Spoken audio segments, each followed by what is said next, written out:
අද මම ඔයාලට කියලා දෙන්නේ කැඩිලා තියෙන රයිස් කුකර් එකක් පහසුවෙන්ම නිවසේදීම අලුත් තොරියා කරන විදිහ ගැන.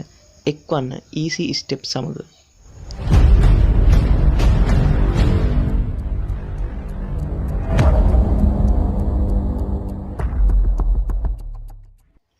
හරි. මුලින්ම මල්ලි සුරුප්පුණක් ආධාරයෙන් රයිස් කුකරේ යටි කොටස ගලවා ඉවත් කරගන්න. ඔයගොල්ලෝ මේ වැඩේ කරන්න කලින් තවත් විශේෂ දෙයක් මතක තියාගන්න ඕන. ඒක තමයි ඕනෙම විදුලි උපකරණයක් සර්විස් කරන්න හරි රිපෙයාර් කරන්න හරි කලින් අදාළ විදුලි උපකරණය ප්‍රධාන විදුලි සැපීමත් සමග තියෙන සම්බන්ධය මුළුමනින්ම ගලවා ඉවත් කරගත යුතුයි. ඔයාලා මේ වීඩියෝවේ මුලින් දකින්න ඇති මේ රයිස් කුකර් එකේ කැඩලා තියෙන්නේ ෆියුස් බේස් සොකට් එක. මේ ගොඩක් පරණ රයිස් කුකර් එකක්. දැන් මම කරන්න යන්නේ ඒ කැඩිච්ච ෆියුස් බේස් සොකට් එක රයිස් කුකරයෙන් මුළුමනින්ම ගලවා ඉවත් කරගන්න. සොකට් එකේ වයර් තුනක් රයිස් කුකර් එකට සම්බන්ධ වෙලා ඇති ෆියුස් එකත් එක්ක ඒ තුනම ගලවලා ඉවත් කරගන්න. ඔයාලා වයර් ගලවන්න කලින් කැමරාවක් ආධාරයෙන් ෆොටෝ එකක් ගහලා තියාගන්න. එතකොට මේ වැඩේ 100%ක්ම නිවැරදිව කර ගැනීමට පහසුයි.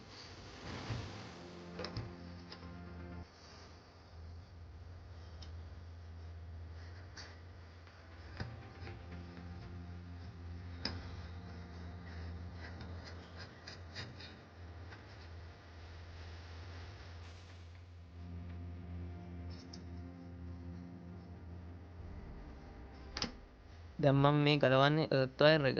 අර්ත් වයර් එක සාමාන්‍යයෙන් කහ පාට හෝ කොළ පාටින් තමයි උපකරණවල එන්නේ. ඒ වගේම අර්ත් වයර් එක සාමාන්‍යයෙන් සම්බන්ධ වෙන්නේ උපකරණයක බඳට එහෙම නැත්නම් බොඩි එකට. අර්ත් වයර් එක විදුලි උපකරණයක බඳට සවි කරලා තියෙන ප්‍රධානතම හේතුව තමයි උපකරණයේ හදිසියෙ හරි විදුලි කාන්දුවක් ඇති වුණොත් ඒකෙන් අපිව ආරක්ෂා කරලා දෙනවා.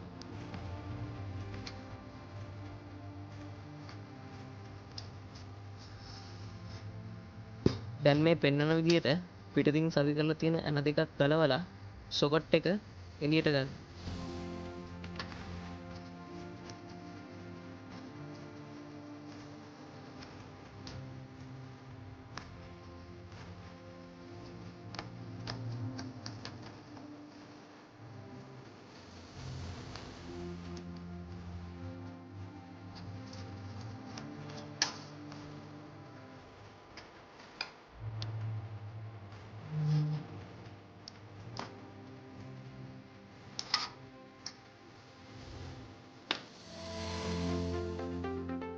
මේ තියෙන්නේ මම මිලදී ගත්ත සොකට් එක.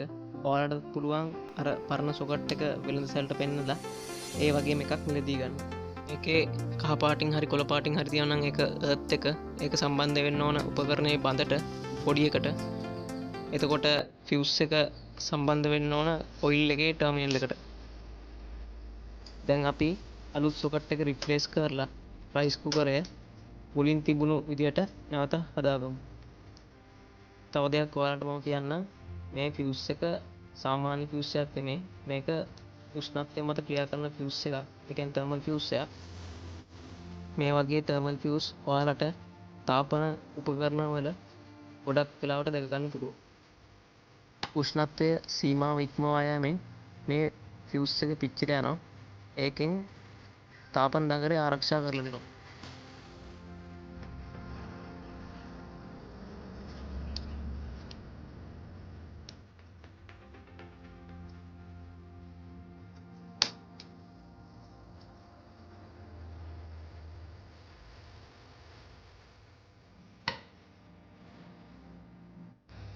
මුලින් තිබුණු විදිහටම වයර් නිවැරදිව සවි කරගන්න.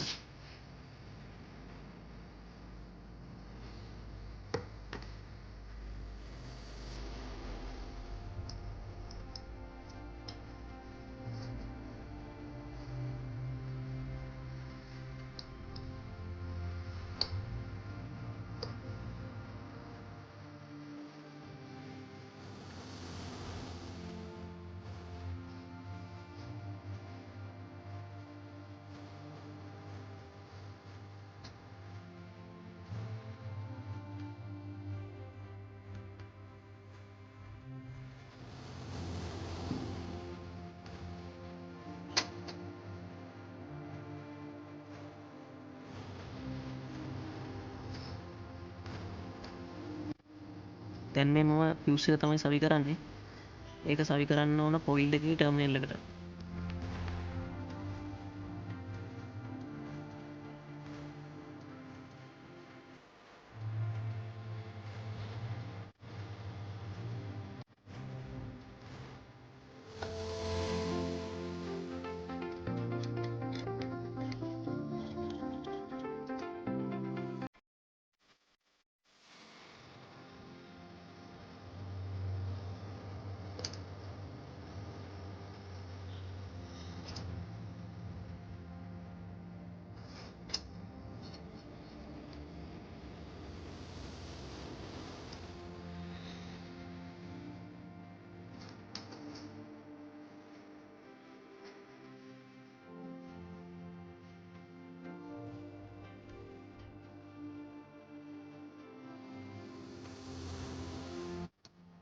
දැන් මේ තියෙන වයර් ඔක්කොම එකට එකතු කරලා බන්දට සවි කරන්න.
හරි අපේ වැඩේ දැන් ඉවරයි.